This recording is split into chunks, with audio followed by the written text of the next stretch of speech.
Gloire à Dieu, alléluia, gloire à Dieu. Nous bénissons le Seigneur encore une fois de plus pour le souffle de vie qu'il ne cesse de nous accorder en ce jour. Bienvenue à une minute de prière de ce mardi 16 avril 2024. Aujourd'hui, le Seigneur a mis en mon cœur le désir de partager avec vous ce passage de Matthieu chapitre 23, les versets 23, 27 et 33. Je lis au nom de notre Seigneur Jésus-Christ. Malheur à vous, scribes et pharisiens, hypocrites, parce que vous payez la dîme de la menthe, de la nette et du cumin, et que vous laissez ce qui est plus important dans la loi, la justice, la miséricorde et la fidélité. C'est là ce qu'il fallait pratiquer sans négliger les autres choses. Verset 27. Malheur à vous, scribes et pharisiens, hypocrites, parce que vous ressemblez à des sépulcres blanchis, qui paraissent beaux au dehors, et qui au dedans sont pleins d'ossements, de morts, et de toute espèce d'impureté. Enfin, verset 33, « Serpents, race de vipères, comment échapperez-vous au châtiment de la géhenne ?» Chers frères et sœurs dans le Seigneur, la Bible est tellement riche d'enseignements. Et des fois, ça m'étonne comment est-ce que, dans un monde aussi pourri, nous laissons la parole de Dieu pour aller chercher des fables, parlant des anges, parlant, je ne sais pas, de l'astral, parlant de, je ne sais pas quelle prophétie, comment faire ceci. Pourtant, il y a la parole de Dieu qui est là. Il y a ce monde qui est en putréfaction. Mais nous vivons dans ce monde et nous trouvons que les choses sont normales. Normalement, dans ce monde, il fallait que la parole de Dieu soit prêchée, la vraie parole de Dieu. Et c'est ça la vraie parole de Dieu. Aujourd'hui, il y a beaucoup de gens qui se comportent comme les scribes et les pharisiens, qui payent des dîmes, qui sont prêts à aller dans des églises, donner à des pasteurs des millions de dollars, couvrir des pasteurs, des dons, des dîmes de toutes sortes, pensant que cela va empêcher la colère de Dieu sur eux, d'agir sur eux. Pensant que cela, c'est une manière pour eux d'acheter. Nous sommes rendus aujourd'hui à la vente des indulgences, comme ça se passait dans le passé. C'est ces choses que Martin Luther avait protesté, contre lesquelles en tout cas il s'était levé. Mais aujourd'hui, ça se fait encore. Des gens qui vendent, il y a des entre guillemets serviteurs de Dieu, je les appelle comme ça, qui vendent, qui monnaient ces choses.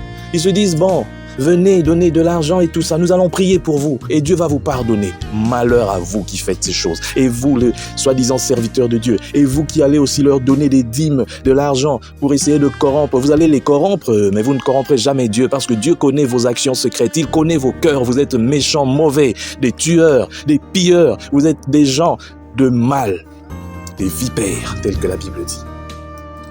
Et la Bible dit clairement, vous ressemblez à des sépulcres blanchis. À l'intérieur d'un sépulcre, il n'y a que des ossements, il y a des termites, il y a toutes sortes de choses. Mais à l'extérieur, il peut être beau. Un cercueil, peut-être une tombe peut paraître très belle. Mais à l'intérieur, c'est pas le cas. C'est la même chose avec ces gens. Vous faites le mal jour, matin, jour, nuit. Vous faites le mal, mais on vous voit à côté des soi-disant serviteurs de Dieu. Ça choque la population, ça choque le peuple, ça choque les gens de bien.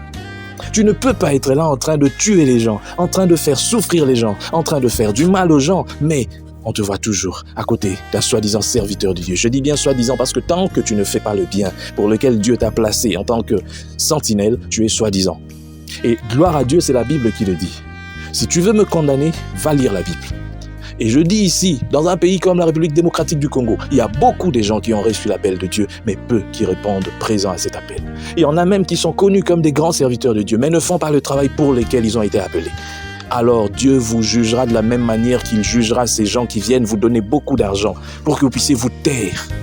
Vous vous êtes tués aujourd'hui. Vous préférez parler des choses qui n'ont aucune importance plutôt que de parler des choses qui touchent directement la vie de cette population. C'est Dieu qui vous a placé pour que vous puissiez prêcher l'évangile. L'évangile, si l'évangile était prêché, les cœurs allaient changer dans ce pays. Mais c'est parce que vous avez abandonné l'évangile. Vous prêchez autre chose que l'évangile. L'évangile doit être prêché. L'évangile défend de faire le mal. Ça défend le vol. Ça défend de tuer. Ça défend de mentir. Mais vous ne faites pas ça. Vous abandonnez l'évangile pour aller prêcher je ne sais pas quoi. Et lorsque même des gens que vous connaissez qui font le mal viennent chez vous pour soi-disant vous bénir, vous les bénissez. Vous dites qu'ils auront encore beaucoup d'argent. Mais vous savez qu'ils prennent cet argent frauduleusement, illégalement, mais vous les bénissez. Vous êtes des vipères comme eux, et Dieu vous jugera un jour. Ce pays se meurt, ce monde est en train de mourir parce que l'évangile n'est pas prêché. Prêchons l'évangile. Aujourd'hui même, les gens qui s'attaquent à l'évangile ont raison, tout simplement parce que vous leur donnez cette occasion. Vous qui êtes appelés serviteurs de Dieu, qui prêchez n'importe quoi, des choses ridicules qui n'ont aucune importance. Commencez à prêcher l'évangile. Prêchez l'évangile sans complaisance. Et les cœurs changeront parce que le Saint-Esprit sera là pour toucher les cœurs. Il est là pour convaincre du jugement, du péché et de la mort, de l'enfer. Il est là, le Saint-Esprit. Mais si vous ne prêchez pas, vous ne lui donnez pas l'occasion de s'exprimer. Que Dieu bénisse sa parole en ce jour. Nous prions. Seigneur, merci. Merci de nous donner la possibilité de pouvoir prêcher l'évangile.